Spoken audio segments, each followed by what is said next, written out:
வீசுது. உங்கள் சத்யாவில் குளு குளு ஏசி ஆஃபர். காத்து வாக்குல ரெண்டு காதல். ஹே காத்து வாக்குல ரெண்டு காதல்.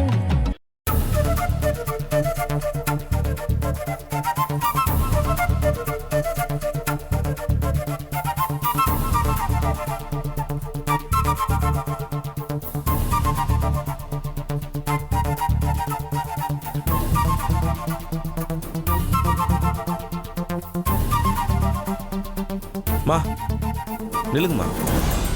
என்ன சரவணா? எங்கம்மா போயிட்டு வரீங்க? உங்களதாம்மா கேக்குறேன். கோயிலுக்கு தான்ப்பா. ஓ கோயிலுக்கா?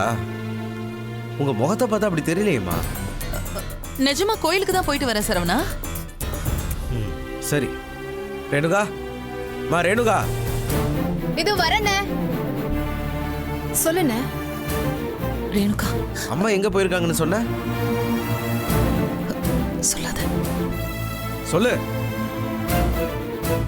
அம்மா எங்க போயிருக்காங்கன்னு சொன்ன? அண்ணா அது மளிகை கடைக்கு போயிருக்காங்கண்ணே.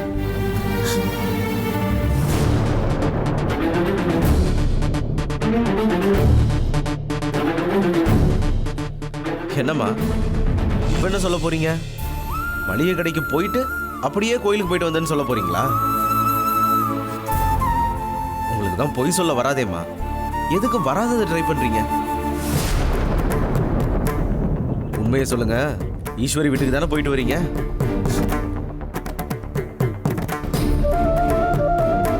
சொல்லுங்கம்மா, அங்க என்ன நடந்தது? மா உங்களை தாம்மா கேட்குறேன். அங்க என்ன நடந்தது?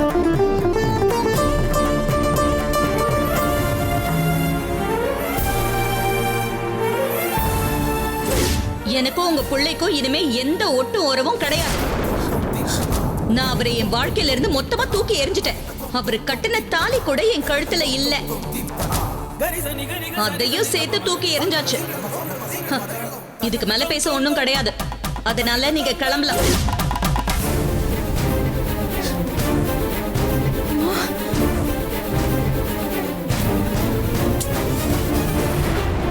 மா உங்களை யாருமா அங்க போக சொன்னது? அதான் எல்லாம் முடிஞ்சதுன்னு டைவர்ஸ் பேப்பர்ஸ்ல கையெழுத்து போட்டு கொடுத்துட்டேன்ல. அப்புறம் எதுக்குமா அங்க போனீங்க? சரவணா, நீங்க ரெண்டு பேரும் சின்ன பிள்ளைங்க. ஏதோ ஒரு கோவத்துல நீ இந்த வாழ்க்கையே வேணான்னு முடிவெடுக்கலாம்ப்பா. ஆனா பெரியவங்க நாங்க அப்படி விட்டுற கூடாதுல்ல. அதுக்காக தான் நான் ஈஸ்வரிய சமாதானப்படுத்த அவங்க வீட்டுக்கு போனேன்ப்பா. சரி போனீங்கல்ல, அவ சமாதானம் ஆனாளா? அங்க போய் அவமானப்பட்டு தானே வந்திருக்கீங்க. மா அவளாம் யார் சொன்னாலும் திருந்துற ஜென்மம் இல்ல. அவகிட்ட எல்லாம் பேசி புரிய வைக்க முடியாது. நான் என்ன டைவர்ஸ் கேட்டதும் அடுத்த நிமிஷமேவா கையெழுத்து போட்டு கொடுத்தேன். முடிஞ்ச வரைக்கும் போராட தானே செஞ்சேன். அவ அதை புரிஞ்சுக்கவே இல்லையேம்மா. அப்புறம் என்ன வேற என்ன செய்ய சொல்றீங்க? இதுக்கு மேல அவ கூட வாழவே முடியாதுங்கிற ஒரு கட்டத்துக்கு வந்ததுக்கு அப்புறம் தான் நான் இந்த முடிவை எடுத்திருக்கேன். இன்னும் சொல்ல போனா நான் அவளை கல்யாணமே பண்ணிருக்க கூடாது. அந்த கல்யாணம் மட்டும் நடக்காம இருந்திருந்தா இப்ப நான் நிம்மதியா இருந்திருப்பேன். ஐயோ, இதுக்கெல்லாம் நான் தான் காரணம். நான் மட்டும் ஈஸ்வரி கிட்ட வாயை திறக்காம இருந்திருந்தேன்னா உன் வாழ்க்கையில நீ இந்த கஷ்டத்தெல்லாம் அனுபவிச்சிருக்கவே மாட்ட. பெரிய தப்பு பண்ணிட்டேன்டா. கல்யாண விஷயத்துல எப்பவுமே பிள்ளைங்களோட விருப்பம் தான் முதல்ல, மத்ததெல்லாம் அப்புறம் தானே நான் புரிஞ்சுக்காம விட்டுட்டேன்டா. ரொம்ப தப்பு பண்ணிட்டேன் சரவணா.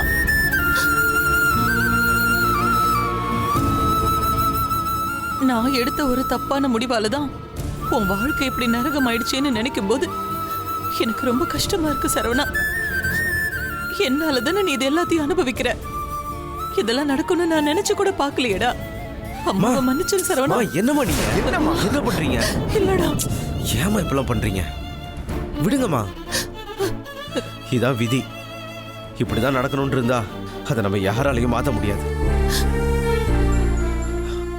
ரேணுகா, அம்மாவை கூட்டிட்டு போ. அம்மா கொஞ்சம் அமைதியா இருங்கம்மா. கவலைப்படாதீங்கம்மா, நீங்க போங்க. சரவணா, மா நீங்க போங்க போங்க. அழாதம்மா வாமா.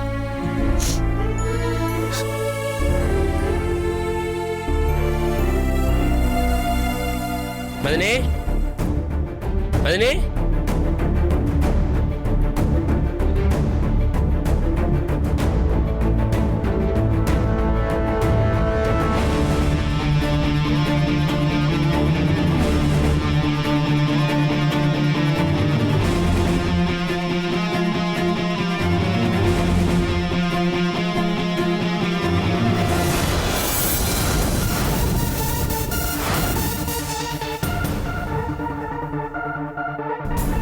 வேணி எப்படி இங்க வந்தா?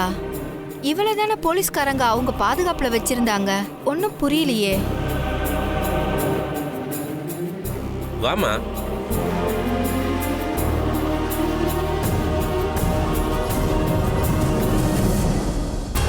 என்ன மதனி, யாரையோ பாக்குற மாதிரி பாக்குறீங்க? நம்ம வேணிதான். ஓ, போலீஸ்காரங்க பாதுகாப்புல இருந்த வேணி எப்படி என் கூட வந்தான்னு பாக்குறீங்களா? ஆமா தம்பி. வேணி ஆசைப்பட்ட மாதிரி அவ கல்யாணத்தை நடத்தி வைக்கிறேன்னு சொன்னேன். என் பொண்ணை என் கூட அனுப்பி வச்சுட்டாங்க.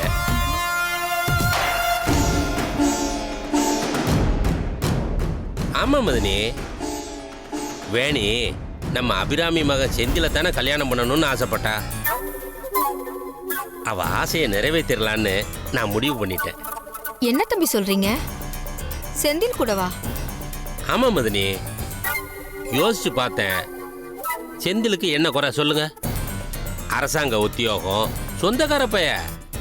இது எல்லாத்தையும் தாண்டி வேணியும் அவனை விரும்புறா. இதுக்கு மேல யோசிக்கிறதுக்கு என்ன இருக்கு சொல்லுங்க? அதனால பேசாம அவனுக்கே நம்ம வேணியை கட்டி வச்சிடலான்னு முடிவு பண்ணிட்டேன். அப்பா, நீங்க நிஜமாதான் சொல்றீங்களா? இல்ல பழையபடி என்ன ஏமாத்தலான்னு பாக்குறீங்களாப்பா? பெத்த பொண்ணோட ஆசையை நிறைவேற்றி வைக்க முடியலன்னா உன்னை நான் பெத்தவன்னு சொல்லிக்கிறதுல அர்த்தமே இல்லைன்னு நீ இல்லாதப்பதான் தெரிஞ்சது வேணி. நான் அப்பவே முடிவு பண்ணிட்டேன். அபிராமி மேல எனக்கு இருந்த கோபத்தை எல்லாம் தூர தூக்கி வீசி எறிஞ்சிட்டு நீ ஆசைப்பட்ட செந்திலையே உனக்கு கல்யாணம் பண்ணி வச்சிடலான்னு முடிவு பண்ணிட்டேன். சரியோ தப்போ, நீ ஆசைப்பட்ட வாழ்க்கை அதையே உனக்கு அமைச்சு தரலான்னு அப்பா முடிவு பண்ணிட்டோம்.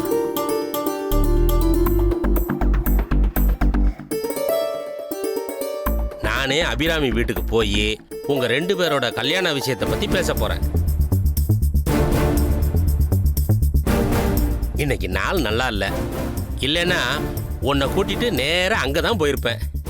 பரவாயில்ல விடு, அபிராமி வீடு என்ன 1000 மைல் தள்ளியா இருக்கு? இதே கும்பகோணத்துல தானே அவளும் இருக்கா. நாளைக்கு அப்பா போய் எல்லாத்தையும் பேசி முடிச்சிட்டு வந்துடுறேன்.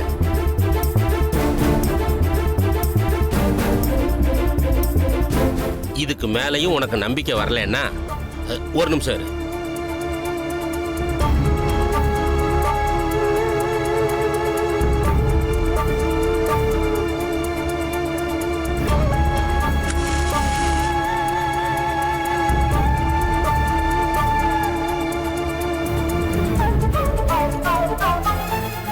தம்பி, உனக்கும் என் தங்கச்சி மகனுக்கும் தான் கல்யாணம் நடக்கும். அதை நடத்தி வைக்க வேண்டியது என் பொறுப்பு. இது சத்தியம். போதுமா?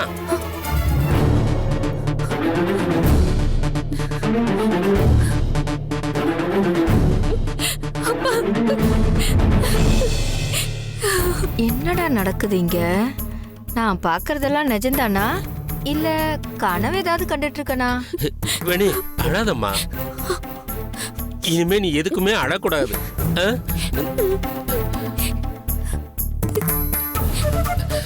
மதனே, என் பொண்ணு ரொம்ப நாளா வீட்டு சாப்பாடே சாப்பிடாம இருந்திருக்கா.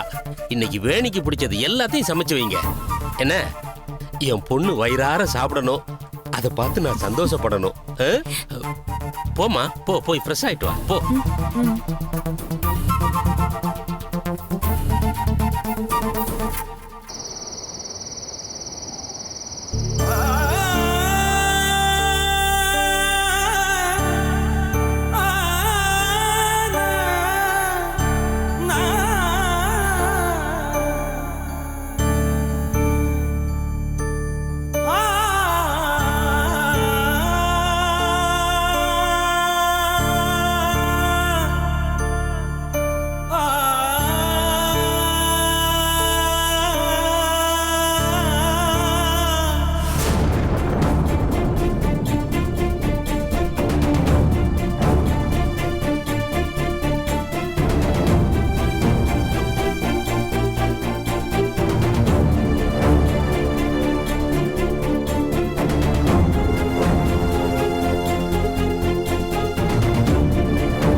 அம்மா அண்ணா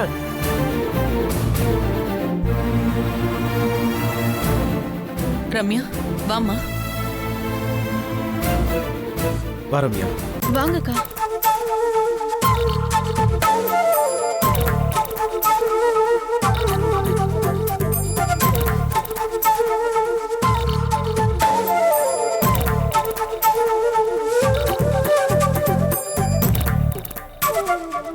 என்ன ஏன் எல்லாரும் ஒரு மாதிரி உட்கார்ந்துட்டு இருந்தீங்க? என்னாச்சு சரவணா? அதெல்லாம் ஒண்ணு இல்ல ரம்யா, சும்மா தான் உட்கார்ந்துருந்தோம். ரம்யா நீ உட்காருமா. ரேணுகா போய் காஃபி போட்டு கொண்டு வா. சரிம்மா. ரேணுகா நில்லு. இங்க என்னமோ நடந்திருக்கு. அதனாலதான் எல்லாரும் இவ்ளோ அப்செட்டா இருக்கீங்கன்னு எனக்கு தெரியுது.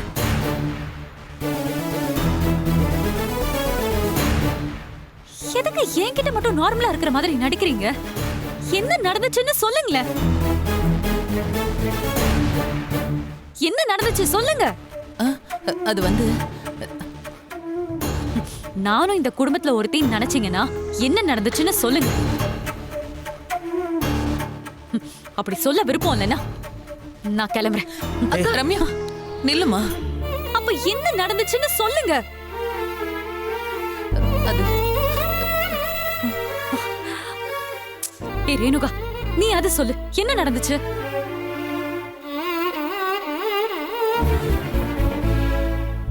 சொல்லுன்னு சொல்றேன்ல, சொல்லு. அது வந்து அம்மா ஈஸ்வரி அண்ணி வீட்டுக்கு அவங்கள சமாதானப்படுத்தி கூட்டிட்டு வர்றதுக்காக போயிருந்தாங்க. ஆனா அண்ணி அம்மாவை ரொம்ப அவமானப்படுத்துற மாதிரி பேசிட்டாங்க.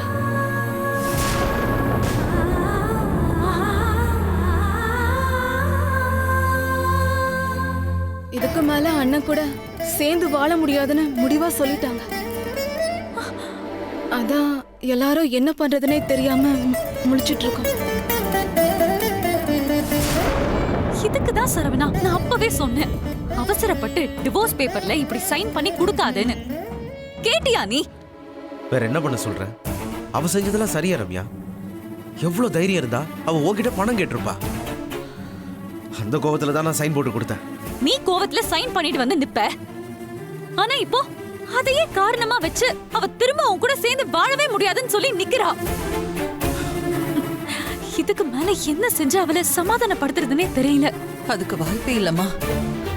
அந்த அளவுக்கு ஈஸ்வரி சரவண மேல வெறுப்போட பேசுறா.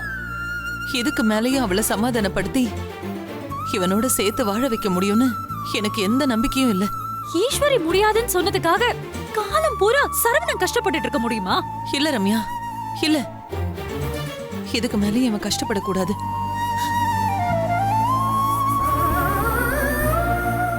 ஏற்கனவே என்னாலதான் இவன் விருப்பமே இல்லாம ஈஸ்வரிய கல்யாணம் பண்ணிக்கிட்டு ரொம்ப கஷ்டப்பட்டுட்டான். இனி அப்படி ஒரு நிலைமை இவனுக்கு வரக்கூடாது, வரவே கூடாது.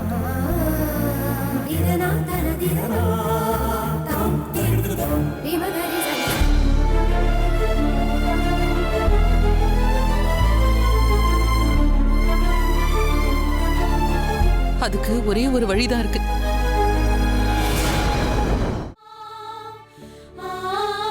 என்னத்தா அது? என்ன வழித்த?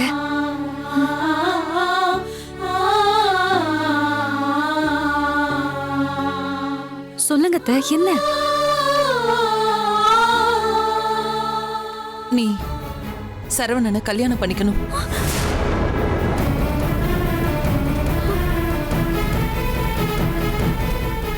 மா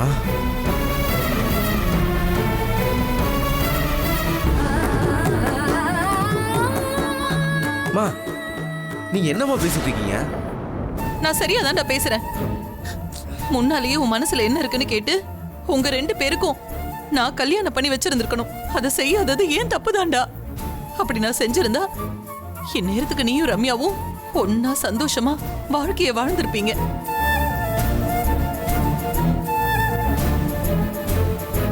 இப்போ ஒண்ணு கெட்டு போயிடல. இதுக்கு மேல நீயும் ஈஸ்வரியும் சேர்ந்து வாழ்ந்தாலும் அந்த வாழ்க்கையில பிரச்சனை இல்லாம இருக்காது. அதுக்கு பதிலா ஒருத்தர் விரும்பின நீங்களே கல்யாணம் பண்ணிக்கலாமே. மா அண்ணா, எனக்கும் அம்மா சொல்றதுதான் சரின்னு படுது. நீயும் ரம்யாக்காவும் சின்ன வயசுல இருந்து ஒன்னா பழகி இருக்கீங்க. உங்க 2 பேருக்கு நடுவுலயும் ஒரு அண்டர்ஸ்டாண்டிங் இருக்கும். நீங்க 2 பேரும் ஒண்ணு சேர்ந்தா நல்லா இருக்கும்ண்ணே. ஆமாண்ணே, எனக்கும் இது நடந்தா நல்லா இருக்குன்னு தோணுது. நீ என்ன சொல்ற? இதுல சரவணனோட முடிவை தாண்டி முடிவெடுக்க வேண்டியது ரம்யா தான். ரம்யா, சின்ன வயசுல இருந்து நான் உன்னை தூக்கி வளர்த்திருக்கேன்.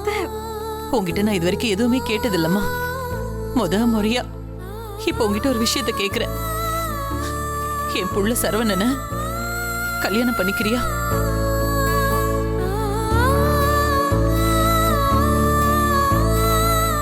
இதுனா அவன் வாழ்க்கை மட்டும் நல்லா இருக்கணும்னு சுயநலத்தினால சொல்லலம்மா.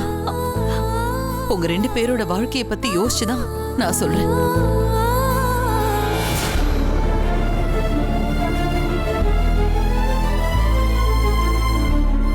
சொல்லு ரம்யா, சரவணனை கல்யாணம் பண்ணிக்க உனக்கு சம்மதமாமா?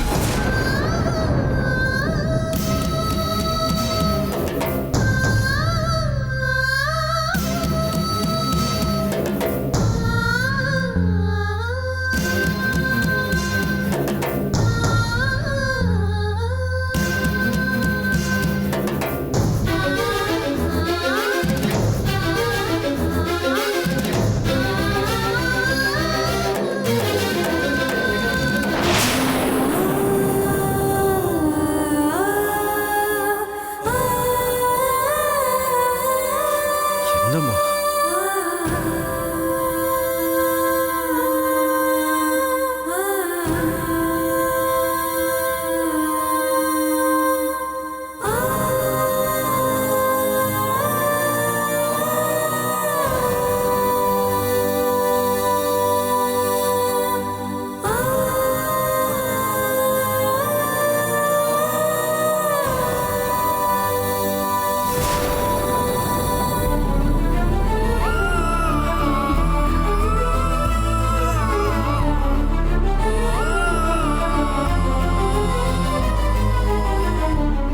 சொல்லு ரம்யா.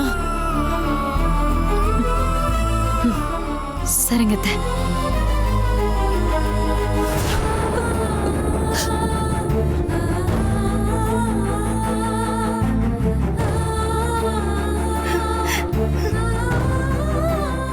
ரம்யா, என் செல்லம் சரவணா,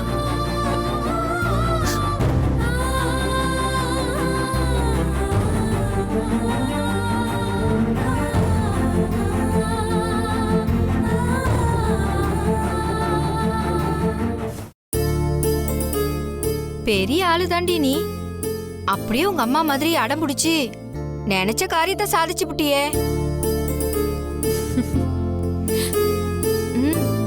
ஆனா ஒண்ணு, உன் அப்பா இந்த விஷயத்துல மனசு மாறுவாருன்னு நான் எதிர்பார்க்கவே இல்லை தெரியுமா?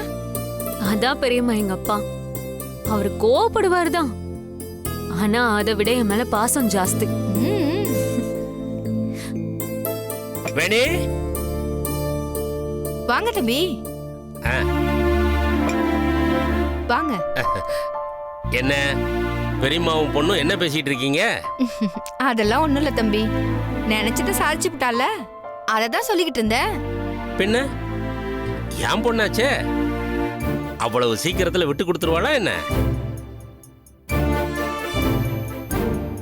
சரி, அதெல்லாம் இருக்கட்டும். முதல்ல நான் என்ன வாங்கிட்டு வந்திருக்கேன்னு பாருங்க.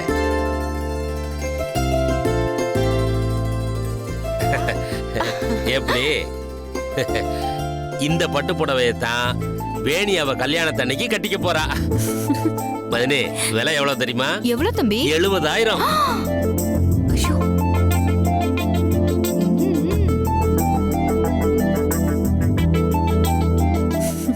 என்ன வேணி, எப்படி இருக்கு? பிடிச்சிருக்கா? ரொம்ப நல்லா இருக்குப்பா. இந்த பார், இதுதான் கல்யாணத்தன்னைக்கு என் தங்கச்சி மகன் உன் கழுத்துல கட்ட போற தாலி. இந்த பாரு.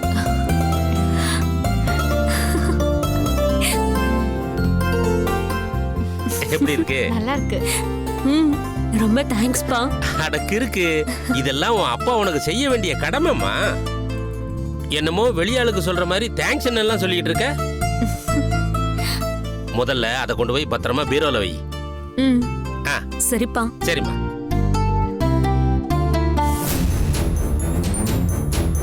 ஏன் தம்பி, என்ன பண்ணிட்டு இருக்கீங்க நீங்க? ஏன் மதினி, என்னாச்சு? வேணியை ஏமாத்துறதுக்காக ஏதாவது டிராமா பண்றதா இருந்தா அத முன்னாடியே என்கிட்ட சொல்ல மாட்டீங்களா? என்ன தம்பி, நான் கூட நீங்க நிஜமாவே மனசு மாறிட்டீங்களோன்னு தெரியாம குழம்பியே போயிட்டேன். சரி, செந்திலுக்கு தான் கல்யாணம் பண்ணி கொடுக்க போறோம்னு எதுக்கு இப்போ ஒரு நாடகம் போடுறீங்க? அப்படி என்னதான் உங்க திட்டம்? என்னது நாடகமா? என்ன மதினி பேசிட்டு இருக்கீங்க நீங்க? நிஜமாவே நான் வேணிய செந்திலுக்கு தான் கல்யாணம் பண்ணி வைக்க போறேன். நீங்க என்ன நினைக்கிறீங்கன்னு எனக்கு இப்ப புரியுது. இவன் தான் இந்த கல்யாணம் ஒரு நாளும் நடக்காதுன்னு சொன்னான். இப்ப என்னடான்னா இவனே மாத்தி பேசுறானேன்னு யோசிக்கிறீங்க, அப்படித்தானே? நல்லா யோசிச்சு பார்த்துட்டேன் மதினி. வேணிய செந்திலுக்கு கல்யாணம் பண்ணி வைக்கிறது தான் சரின்னு எனக்கு தோணுது. அதுவும் இல்லாம செந்திலை பத்தி நல்லா விசாரிச்சு பார்த்துட்டேன். பையனுக்கு ஒரு கெட்ட பழக்கமும் இல்லை, நல்ல வேலையில இருக்கான். இதுக்கு மேல என்ன வேணும் சொல்லுங்க? அதனாலதான் மதினி வேணிய செந்திலுக்கே கட்டி கொடுக்கறதுன்னு முடிவு பண்ணிட்டேன். மத்தபடி நீங்க நினைக்கிற மாதிரி இதுல எந்த டிராமாவும் இல்லை. அப்படின்னா அப்பா நிஜமாவே மனசு மாறிட்டாரு போலயே. நாம தான் அவரை தப்பா நினைச்சிட்டோம். எனக்கும் செந்தில் மாமாக்கும் கல்யாணம் நடக்க போகுது, அது போதும். குளு குளுன்னு காத்து வீசுது. உங்கள் சத்யாவில் குளு குளு ஏசி ஆஃபர். சத்யா.